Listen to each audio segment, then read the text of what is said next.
At 40 and still single, that's like being past your expiration date. My husband is rich and handsome and a genius, Emma declared in our family's backyard. The gathered crowd began to murmur, looking at us with confused expressions. It was understandable, after all. We were the only siblings raised in this house together since we were kids. I've always been at the mercy of Emma's whims. Each time I was told to endure it because I was the older sister, but I couldn't take it anymore. I've decided not to hold back my feelings towards Emma any longer. My name is Emma Brown, a 40-year-old housewife. I used to work in medical administration, but I quit when I had my daughter, who's now 5. I spend more time at home, but waiting for my kindergartner daughter and my loving husband to come home is always a joy. Emma, I'm home. Welcome back, Charlotte. Dad's home. Daddy, welcome back. Hey Charlotte, did you have fun at kindergarten today? Yep, guess what happened today? My husband, Noah, is a doting father, always actively involved in parenting and household chores.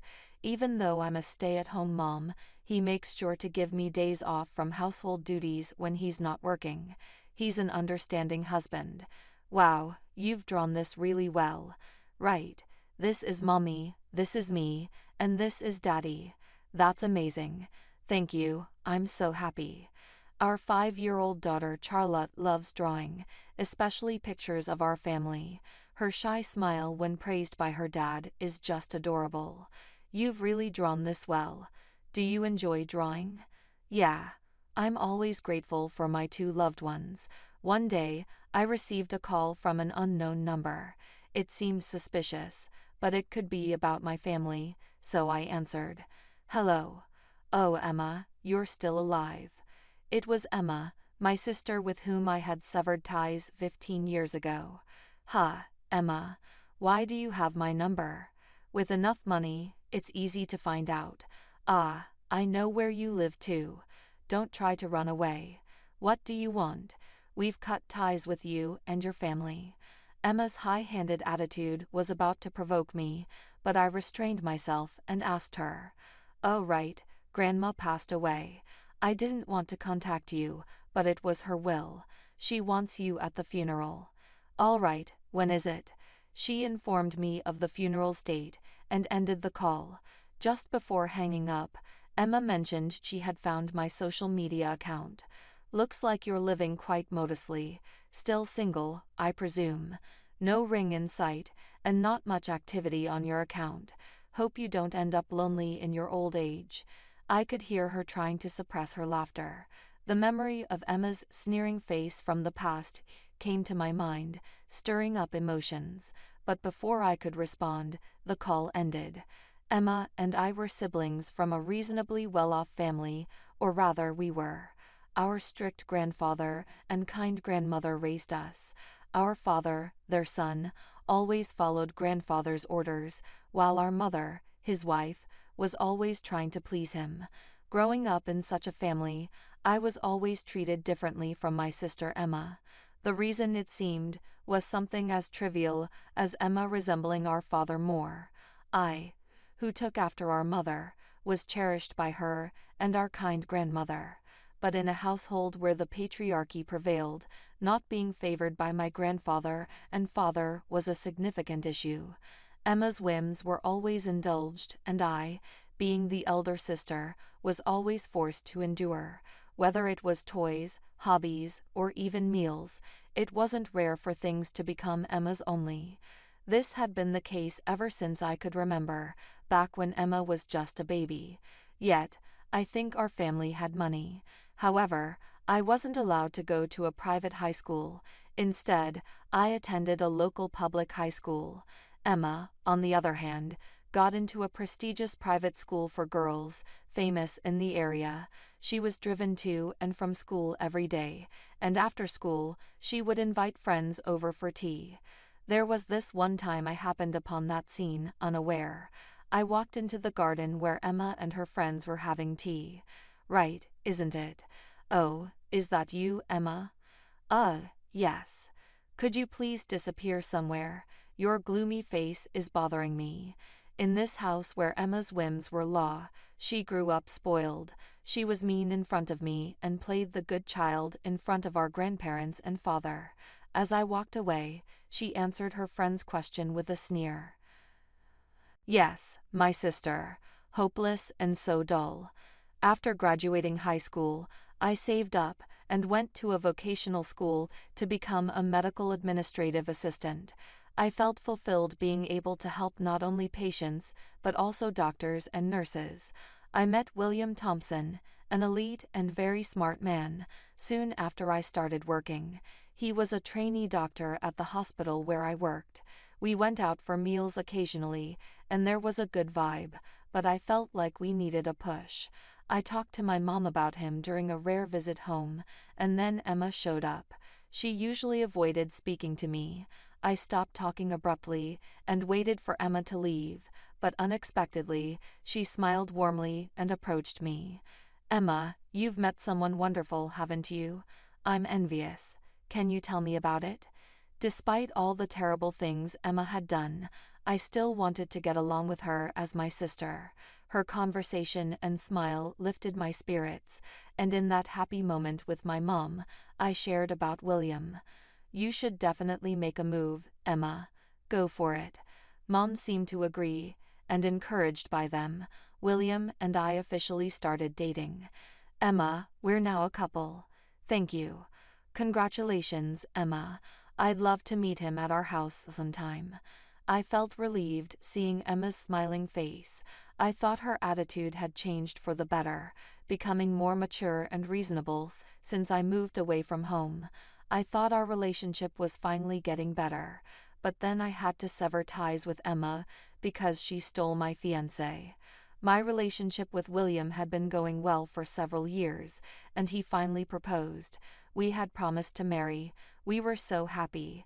Before visiting my parents to announce our engagement, I decided to introduce William to Emma first.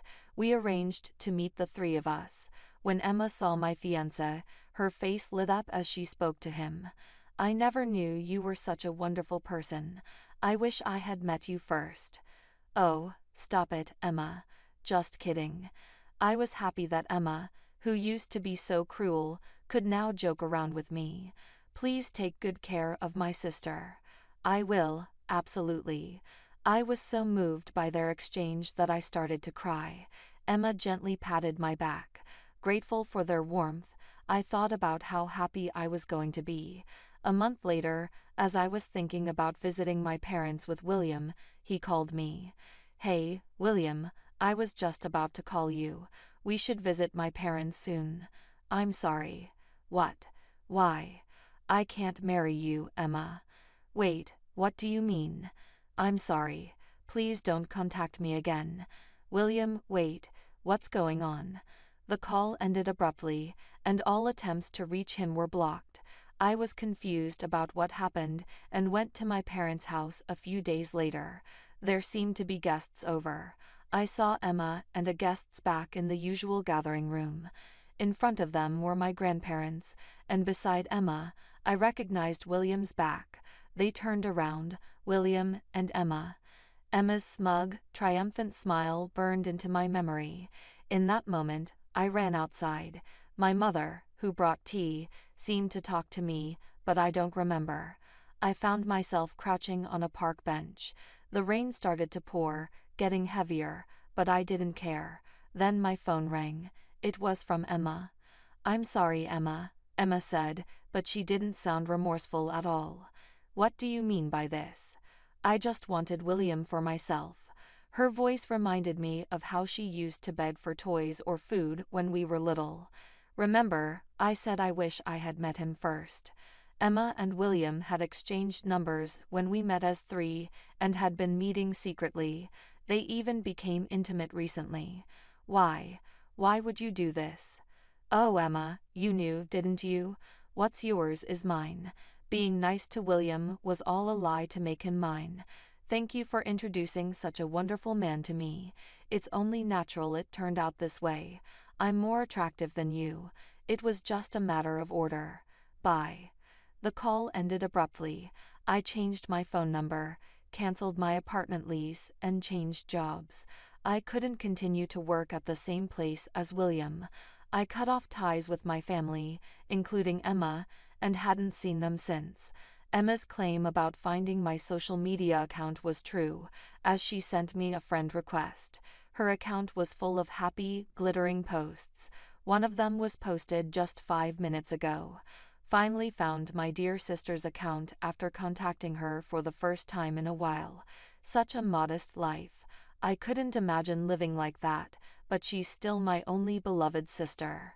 She even linked to my account in the post, which attracted many comments from her friends. Really, it's hard to believe she's Emma. A sister living like that. She hasn't changed a bit since I last saw her, but Emma, you're wonderful to still care for her. I couldn't bear it anymore, and turned off my phone.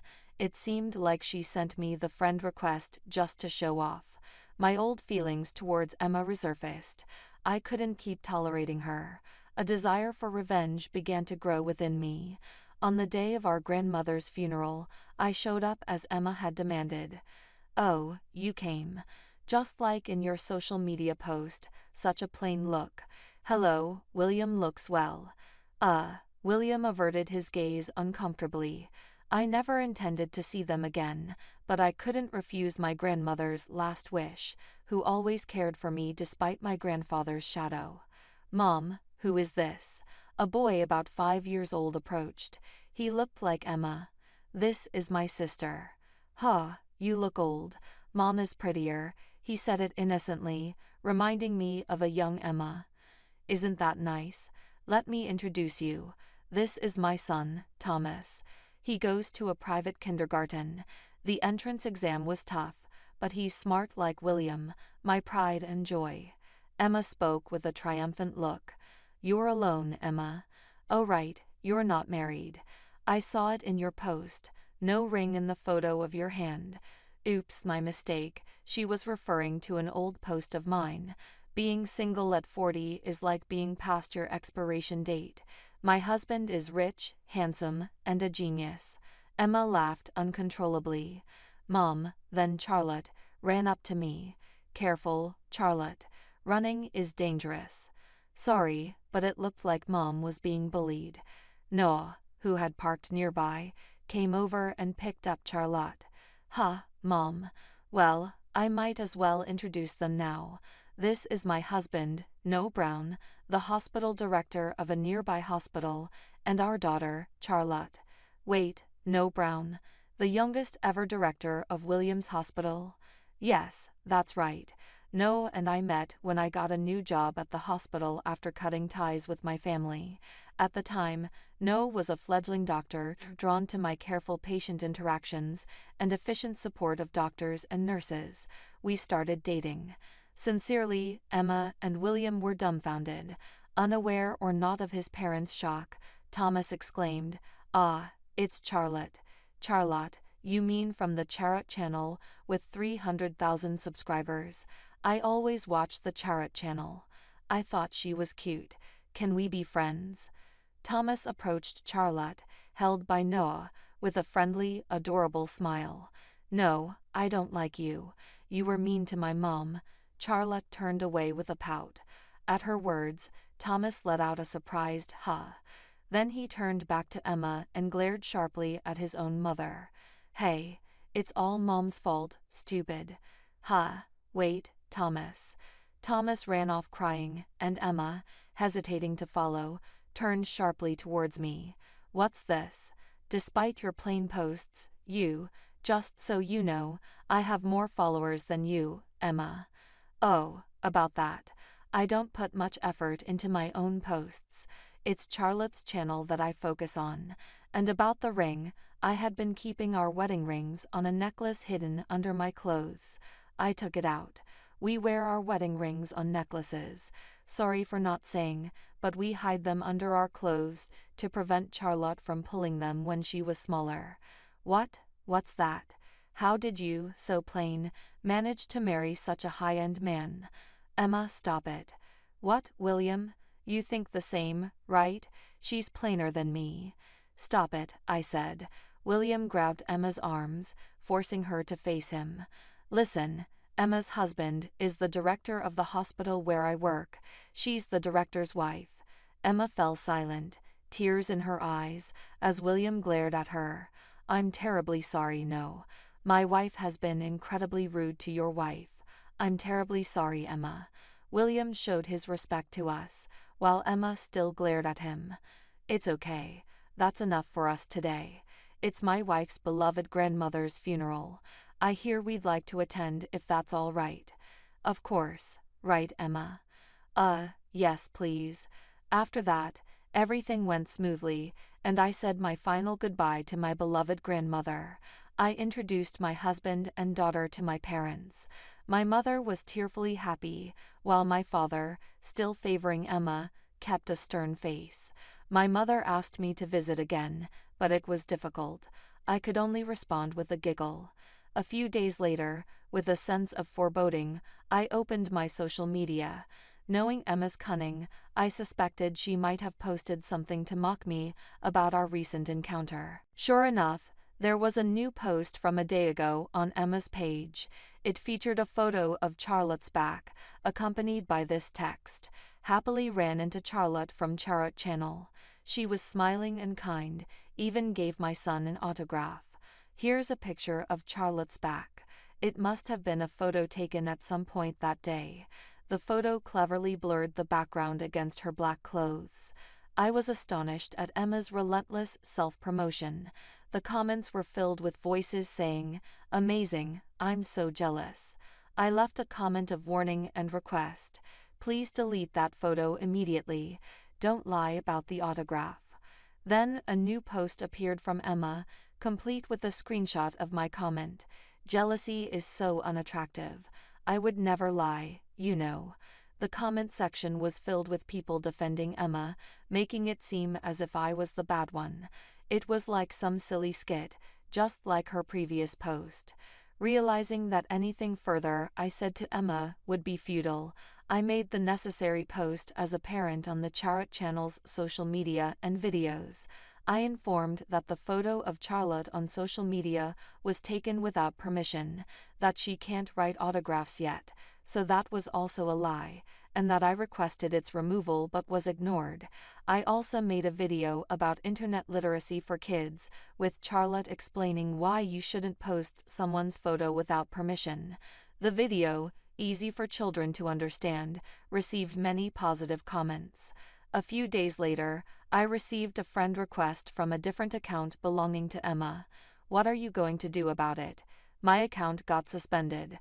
I wasn't expecting an apology, but her first message like this made me ashamed to be related to her. Apparently, she created a new account. I wonder where she gets the motivation for her social media activity from. It's your fault for ignoring my request and posting someone else's child's photo online without permission. It's crazy. What's the big deal? We're relatives. I should be able to enjoy a little fame. That's her true nature. Beyond sympathy, I've made many posts perfecting the photo angles each time. Now it's all for nothing. Why don't you try hard with your new account? Just avoid posting lies. I don't need you to tell me that. Please stay out of my life from now on. Despite her approaching me first, she spoke as if I was the one interfering. Her self-centered world continues to spin happily. Emma still posts shiny, seemingly fulfilled photos, not only mom friends but also friends from her time at the elite school, whom she used to invite for tea at home, appear often. Then I received another friend request, this time from an unfamiliar name, but with a recognizable face in the profile photo, a friend from Emma's elite school days. "Hello, you're Emma's sister, right?" "Yes, that's me." After a polite introduction, she shared some troubling news. "Actually, I'm having a bit of trouble because of Emma." Trouble? What kind of trouble? What she revealed was astonishing.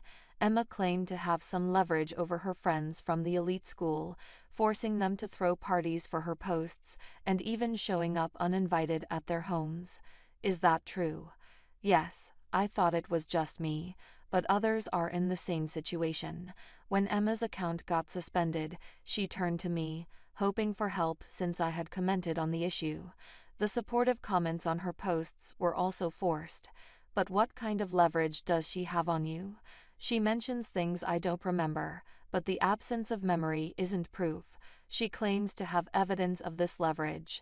I was appalled by Emma's reckless scheme and advised her friend, that's probably a lie. Emma lives in a world where she's the center, so she thought it would work.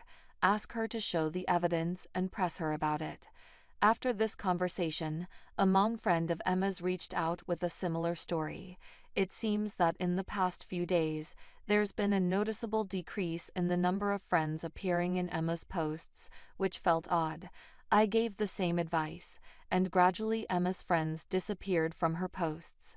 Both individuals reported back that there was no evidence of any leverage. I've since become friends with both of them. Emma's posts have become noticeably lonelier compared to before. To borrow her words, Emma's life had become rather plain. About a week later, No started coming home late. It seemed something was happening at work. The hospital was somewhat abuzz, and even when I visited with some snacks, everyone seemed hurried. The nurses were very grateful for the snacks, but when I suddenly inquired, they responded, "We can't say," and I ended up feeling awkward to them, causing them to feel embarrassed. A few days later, when his work had calmed down, No came home late, and without even stopping to look at Charlotte's sleeping face, as he usually did, spoke to me with a serious expression. "It's about William, Emma's husband." "What about William?" It turned out William had made a medical error. Apparently, the past few days had been spent dealing with necessary hospital procedures and addressing patients and their families. It seems William was trying to hide it, but it was discovered after an anonymous message to the hospital. No conveyed to me with a grave face that such actions were unacceptable for a doctor responsible for lives. Yes, I agree. A doctor entrusted with lives should never betray the trust of their patients. Right, that's why we had to ask William to leave. It's essentially a dismissal. Furthermore, William had a bad attitude at work, making his re-employment prospects slim. Noah was aware of my family situation, as I had told him during my grandmother's funeral. He talked to me about Emma's family out of concern. I later learned about Emma's subsequent situation through a phone call from someone. "It's been a while, Emma." Mom, my mother, who had been restricted from contacting me by my father, told me that Emma had been disowned by our family. Emma, it turned out, had divorced William after his medical error came to light, and their constant fights became unbearable. With William losing his job and financial stability, Thomas ended up in a facility. This incident also seems to have revealed Emma's true colors to my father. "So you didn't take in Thomas?" "Neither did, nor I could do it. We're old and might need a facility ourselves soon." It was hard to say no, but after Dad disowned Emma for her divorce, it was difficult. My mother felt responsible for spoiling Emma and turning her into what she became, saying, "We couldn't do the same to our grandson." They decided to provide some financial help to their grandson, but anonymously through the facility. Then my mother started crying repeatedly, saying sorry. I told her it was okay. I knew she and my grandmother had tried their best, but it's also true that I don't have many good memories of that house, so I asked for a continued distance. "Emma, let's go to the amusement park next weekend. Charlotte would like that, right?" "I want to go. I'll ride the Ladybug coaster." "That's great, Charlotte." "Oh, I'll film it and share all the fun things with everyone." During a family dinner where we all were together for the first time in a while, we planned our next outing. "Filming, then I better dress up too." "No, Daddy can't be in it. Daddy belongs to Charlotte and Mommy, okay?" "Maybe Mommy should dress up then." Charlotte puffed out her cheeks in response. "No, I don't want everyone to know how cute my mommy is. But you brag about me to your kindergarten friends, don't you?" "Well, yes, but," Charlotte sulked, "I'd be troubled if everyone knew how cute mommy is." I was surprised by Noah, who strongly nodded, but also very happy. I love them both so much. I want to continue living this peaceful and happy life.